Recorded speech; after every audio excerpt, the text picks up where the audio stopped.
Ya. Entonces, no sé. Ay, déjame ver si se guardó el archivito. Voy a poner pausa. Ya. Entonces, como les estaba indicando, ya aquí yo les estaba haciendo el dibujo de lo que me estaba preguntando Eric. A ver, ¿dónde está? Ajá, acá arriba. ¿Dónde está el papel que no genere conflicto? A ver acá. Ya. Acuérdense que nosotros analizábamos a la par a esta forma funcional que era la masa monetaria. Nosotros, ¿qué veíamos en la masa monetaria? Que ante los incrementos de la masa monetaria, los precios subían. ¿Sí? Por eso es que de aquí es que nace esta definición, por el tema de las expectativas. ¿Ya? ¿Me puedes repetir la pregunta, Eric? La verdad es que perdí el hilo. O sea, mi pregunta era de cómo, de qué es lo que va a variar en este caso. O sea, cómo tengo ahora el nuevo porcentaje de inflación cuando es racional. Cuando es el nuevo porcentaje de inflación, va a ser el que te lo da el Banco Central. Es decir, a partir de este momento, si tú te das cuenta en la línea del tiempo, en las expectativas constantes, históricamente tu inflación ha sido del 3%. Entonces, tú esperas de que todos los años la inflación sea del 3%. Entonces, en el año 1 va a ser el 3%, el año 2 va a ser el 3%, el año 3 va a ser el 3% y así para cada año. Entonces, aquí el año 2 sigue siendo el 3%, el año, el año 4 también es el 3%, el año 5 es el 3% y así constantemente. Entonces, si las expectativas fueran constantes, básicamente van a ajustar de acuerdo a la inflación histórica, ¿no? En cambio, cuando son adaptativas, que es el segundo caso, van a trabajar ¿qué tal? Con el resultado de un promedio entre la que fue el periodo anterior con la que está siendo la inflación en este momento. ¿Por qué? Que resulta que aquí hay una sorpresa de inflación. ¿De cuánto? De 5 puntos. Porque ellos esperaban una inflación del 3%, pero la inflación en realidad fue del 8%. Entonces, hubo una sorpresa de inflación del 5%. Eso hace que los agentes económicos que dicen, bueno, aquí algo está pasando, vamos a ser precavidos para el próximo año, es decir, para el periodo 2, aquí me equivoqué, aquí periodo, voy a poner aquí por la mitad, periodo 2, ¿sí? Entonces, para el periodo 2, lo que yo voy a hacer es ajustar mi inflación ahora, pero no la voy a ajustar al 8% porque de alguna manera todavía confío en que las cosas van a mejorar, pero voy a ser precavido y no voy a estandarizar mi producción al 8%, sino que lo voy a hacer al promedio, que aquí pusimos a manera de ejemplo que un promedio histórico es del 5.5%. Entonces, y ocurre que la producción ya no va a crecer tanto, sino que va a crecer un poco menos. ¿Sí? En cambio, cuando las expectativas son racionales, los agentes económicos dicen, mira, pasó del 3 al 8%, algo está mal. Parece que estamos entrando en un proceso en donde las cosas no van a ir bien. Vamos a ser cuidadosos y vamos a ajustarnos automáticamente al nuevo nivel de inflación. Y este nuevo nivel de inflación, ¿de cuánto es? Del 8%. Quiere decir que a partir de este momento en que se estimó que la inflación subía al 8%, toda va a ser la inflación constantemente el 8%. Entonces ahí tenemos expectativas racionales. Si tú fueras gobierno, ¿a ti qué te conviene más que tú tengas una inflación del 3% o del 8%? A ti te conviene más una inflación del 3%. Entonces, tú tendrías que hacer o actuar de tal manera de que lo que tú dices sea lo que es, ¿no? Ahí ya viene otro tipo de enfoques que eso vamos a ver más adelante. ¿Ya? No sé si ahí contesté tu pregunta, Eric. O sea, podría obtenerse ese porcentaje de las expectativas adaptativas, porque es lo que se va a suponer que se va a subir, pero en racionales ya lo tomaríamos como un porcentaje definido, ¿verdad? Definido, exactamente. Exactamente. Esa es la diferencia que hay entre estos tres tipos de expectativas. Entonces, yo les daba el ejemplo, el primer ejemplo, en donde por lo general se da una persona que se dedica al día a día, de repente no toma en cuenta mucho estos factores y los incrementos son tan irrelevantes que no le presta atención al tema de la inflación y simplemente va acomodándose, acomodándose, acomodándose. En cambio, las expectativas racionales constantes, perdón, adaptativas, lo que hacen es ajustan. Mira, el año pasado subió, este año va a subir, ¿sabes? Acomodemos los precios. Acomodemos los precios en un promedio, porque puede que mejoren la situación. Entonces, y tampoco no quiero perder venta. Entonces, y van subiendo un poquito a poquito. Pero cuando son racionales, se ajustan automáticamente.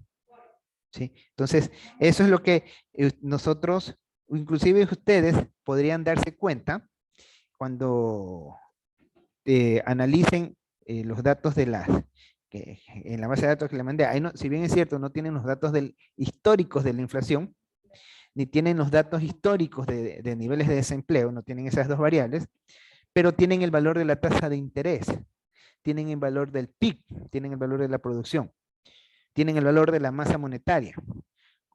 Inclusive con esos valores ustedes podrían intuir qué tipo de expectativas tiene la población. Inclusive con esos valores ustedes pueden intuir qué es lo que ha pasado, si son expectativas racionales, si son expectativas adaptativas. Podrían inferir ustedes en eso. ¿Sí? ¿Alguna pregunta? ¿No hay preguntas? De mi parte, ya no, por ahora no, porque ya me contestó la duda, profesor. Ya, entonces, vamos a continuar. Se me cae esto. Vamos a continuar con la clase. De aquí tenemos la otra materia, ¿no? Sí, legislación económica y financiera. Ya. Entonces vamos a ver acá. Profe, hay algunos que todavía siguen en sala de espera, que no los han aceptado. Ah, pues, es que ya les voy a poner. Voy a cerrar esto. Sí, han habido 4. Ya les di acceso. Ya, entonces continuamos. ¿Dónde estaba el print de pantalla? Acá está.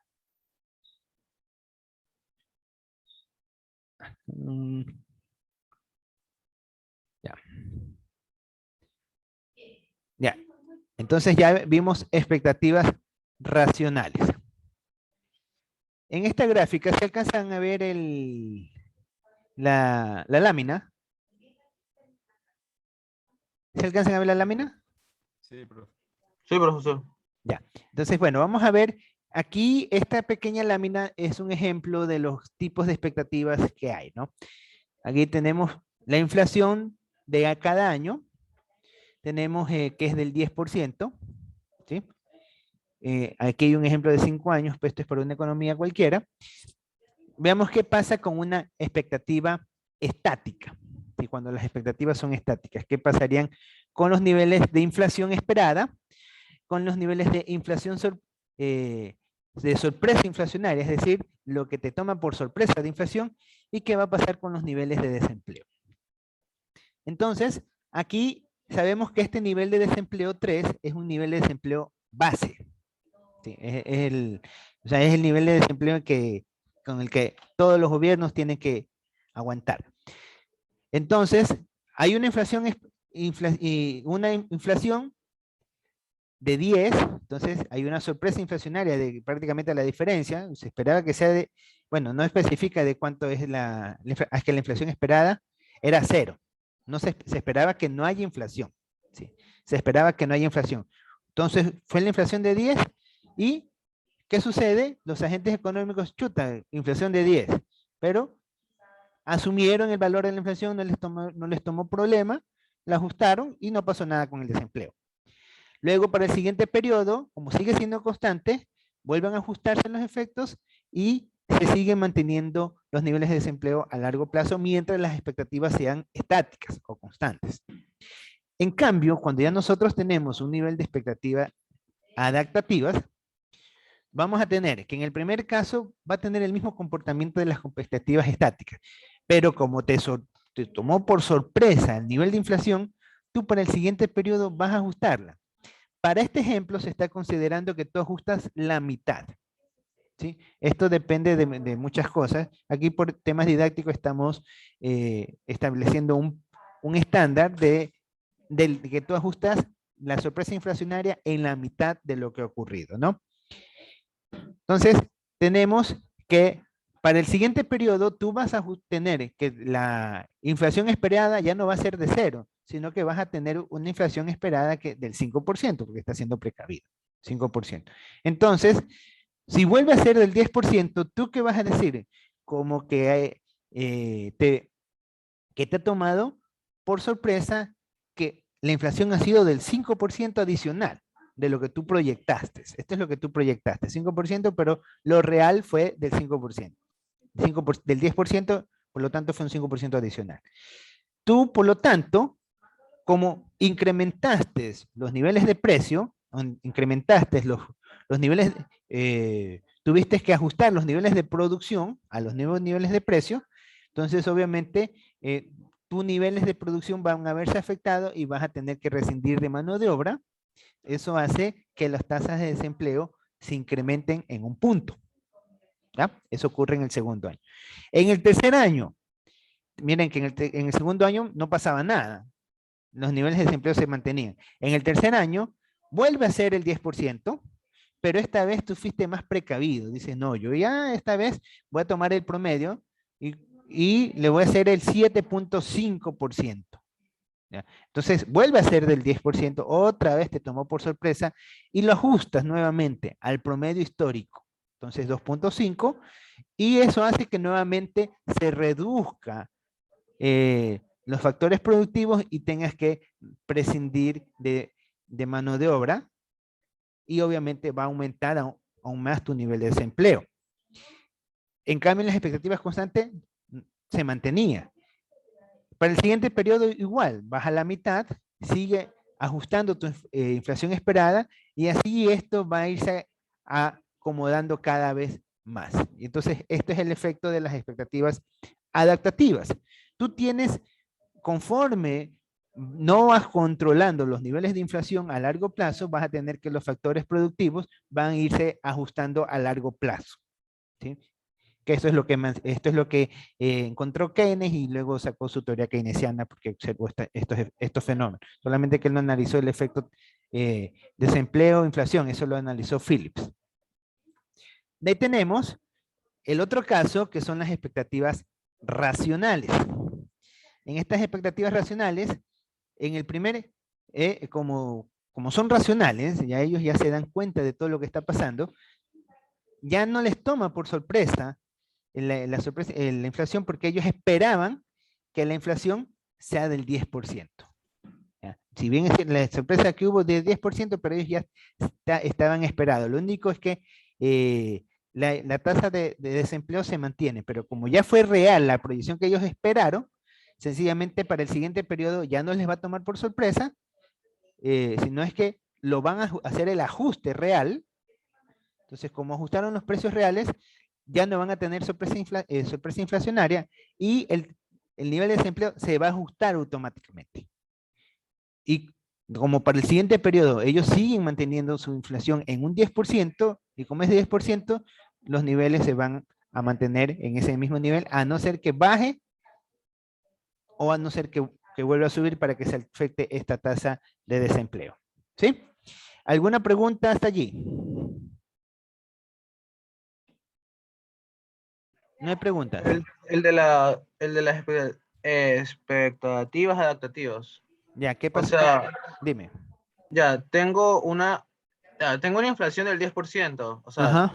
Esa es la inflación real. y yo espero que la inflación para el siguiente año aumente un 5%. Sí.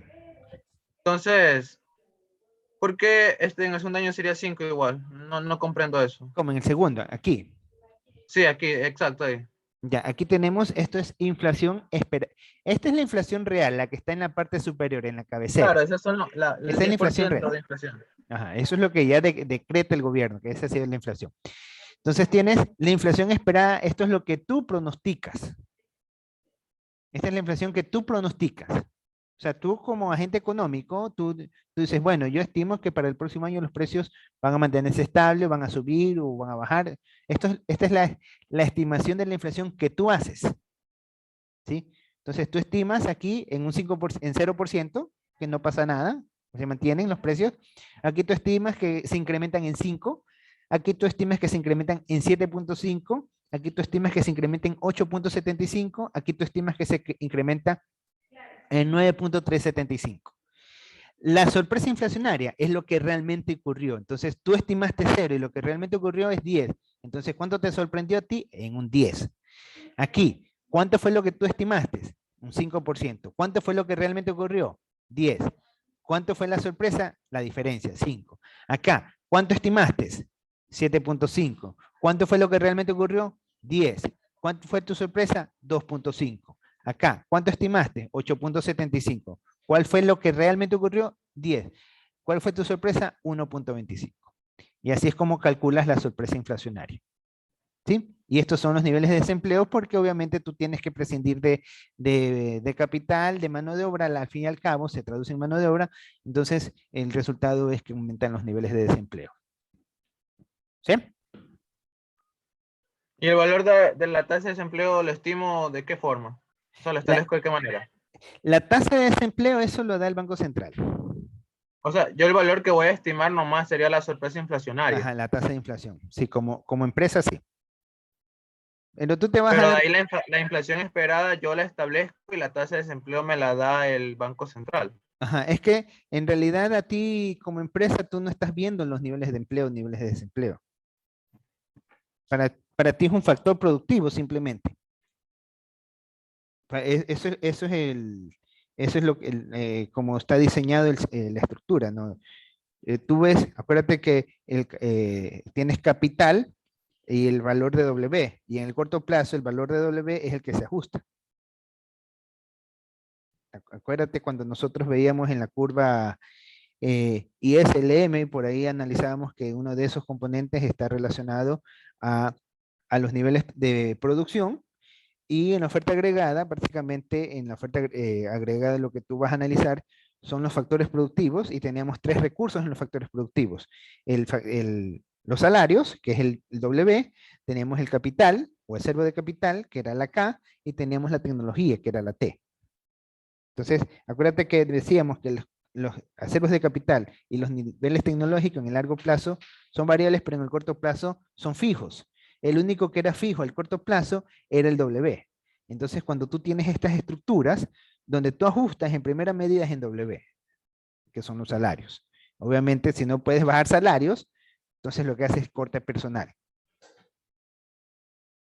Y lo que haces es saturas de trabajo a los que quedan y a los que se van ya pues recortas porque quieres bajar la estructura de costo para poder compensar y seguir manteniendo una estructura de precios que te permita seguir ajustándote a los niveles de inflación que se presentan. ¿Sí está claro? ¿O alguna otra Sí, sí. inquietud? Sí, profe, ya lo tengo más claro. ¿Ya? ¿Alguna otra pregunta? ¿Alguien más que pregunte? Se parece que la clase fuera solo con Eric. ¿Ya? No hay más preguntas. Vamos. Vamos a ver ahora esto de las expectativas adaptativas y la tasa natural de desempleo, que ya le hemos conversado. Ustedes, para la pregunta que me hacían, y profe, ¿cómo calculo esto? De la relación entre las expectativas adaptativas y la tasa natural de empleo, mediante esta pequeña ecuación. ¿Sí? Donde phi, ya saben que es el nivel de inflación esperado. Eso es lo que yo decido establecer. ¿Y cómo lo establezco? No es porque se me ocurre, no. Tomo la inflación esperada, o sea, la que esperé en este periodo, más este D es una relación de lo que estoy dispuesto a hacer el intercambio de producción. Esta es la inflación que me dan en el periodo, que la resto a la inflación que espero que sea. Entonces tengo, esto como les dije es la expectativa de inflación para el próximo periodo, lo que calculo. Esta es las expectativas de inflación para el presente periodo. Este es un ajuste que yo le hago por el tema de la inflación. Y finalmente, la brecha de inflación efectiva o inflación esperada, ¿no? Entonces, esto, mediante esta fórmula, nosotros calculamos la inflación. ¿Sí? Ahora, si queremos verlo desde el punto de vista del desempleo, recuerden que aquí vamos a utilizar un concepto que ustedes ya lo han visto en principios de macroeconomía, lo que es la ecuación de Phillips. Acuérdense que Phillips hace una relación entre los niveles de inflación y los niveles de desempleo. Ustedes se deben acordar que la curva que aumenta el desempleo, baja la inflación y tenemos una relación inversa. ¿Sí? Entonces, la demanda agregada se maneja en cada periodo con una intención de al menos mantener el nivel de empleo específico, es decir, que el nivel de U se mantenga por lo menos estático. ¿Ya? Entonces, lo ideal es que se reduzca con la inflación del siguiente periodo, eso es lo real, eso es lo ideal, perdón. Por eso es que se pone aquí que el nivel de desempleo específico es U, lo actual, menos lo esperado. Utilizando la ecuación de Phillips, nosotros vamos a tener que el nivel de desempleo va a estar en equilibrio con el nivel de inflación que multiplica a un porcentaje, a una propensión de la inflación. Acuérdense que esto es el margen. Entonces, con esto obtenemos, despejamos, que la inflación esperada menos esto es igual a la brecha, estos son coeficientes. Esto nos va a indicar que para mantener una brecha de desempleo inferior al nivel de equilibrio, la brecha de desempleo tiene que ser mayor a 0. Es decir, de que esta relación entre el nivel de desempleo y el nivel de desempleo esperado debe ser mayor a 0. Si esto ocurre, entonces vamos a lograr mantener una brecha inferior al nivel de equilibrio. Y contestamos la pregunta que nos habíamos planteado inicialmente. ¿Sí? ¿Alguna pregunta? Ya, vamos a ver, me ayudan con la lectura. A ver. Jaime, ayúdame con la lectura, por favor. María de los Ángeles. Ya, profe. Si se quiere mantener la tasa de desempleo por debajo de su nivel de equilibrio, las expectativas inflacionarias deben estar continuamente en aumento. Por lo tanto, si la autoridad macroeconómica intenta manipular la demanda agregada a fin de mantener el desempleo U por debajo del histórico, bueno, el resultado será en aceleración de la inflación. Listo, gracias. Entonces, ¿qué concluimos nosotros? De que si tú quieres bajar la inflación, vas a tener que sacrificar desempleo. Y si quieres bajar desempleo, tienes que sacrificar inflación. Y todos saben que tener una economía con mucha inflación acá atrae muchos problemas. Y tener una economía con desempleo acá atrae muchos problemas. Entonces, este es el ceteris paribus que se enfrenta toda política económica. ¿Sí? Y creo, si no me equivoco, hasta aquí en la clase. Ah, ya no, perdón. Entonces, tenemos aquí hay un ejemplo de cuando nosotros tenemos niveles por encima o por debajo de la inflación esperada, ¿no? Entonces nosotros en esta ecuación, que es igual a 0, aquí si es mayor a 0, ¿qué nos dice? Que resulta una brecha positiva. Entonces vamos a ver, aquí en el equilibrio se da cuando está en 5, si es menor a 0, ¿qué vemos? Que la tasa de desempleo se mantiene, y si es mayor a 0, la tasa de desempleo aumenta. ¿Sí? Aquí la inflación esperada se va incrementando, en cambio acá la inflación se ha hecho política para reducir la inflación, reduces la inflación, pero al momento que reduces la inflación, aumentan tus niveles de desempleo. En cambio acá, lo que estás haciendo, aumentar inflación, pero reduces desempleo. Y esa es la relación que habíamos conversado. Bien. Vamos ya para ir terminando a ver formas alternativas de reducir los costos de estabilización. A ver, ayúdame con la lectura. María Contreras, ayúdenos con la lectura, por favor. Formas alternativas de reducir los costos de una estabilización. Los objetivos que buscan la estabilización contribuyen a establecer la credibilidad de un programa antiinflacionario y eliminar la fuente de la inercia inflacionaria. Alternativas. Credibilidad. Mientras más serio se perciba el gobierno, más rápido se ajustarán hacia la baja las expectativas de inflación. Reglas en vez de discreción. Anunciar públicamente objetivos inflacionarios, asociándolos como instrumentos de política. Autonomía de Banco Central. La administración del Banco Central sea independiente de la administración política y responde ante hechos de la economía. Autonomía del Banco Central. Mientras más serio se perciba el gobierno, más rápido se ajustarán hacia la baja las expectativas de inflación. Límites de inercia de los salarios. ¿Qué significa el límite de la inercia en los salarios? De que no estar permitiendo de que los salarios todos los meses, todos los años suban, sino que sean en una relación lógica con respecto a los sistemas productivos de un país. De ahí tenemos eliminar la indexación de los salarios. Está ligado. Inercia es que de por sí van subiendo.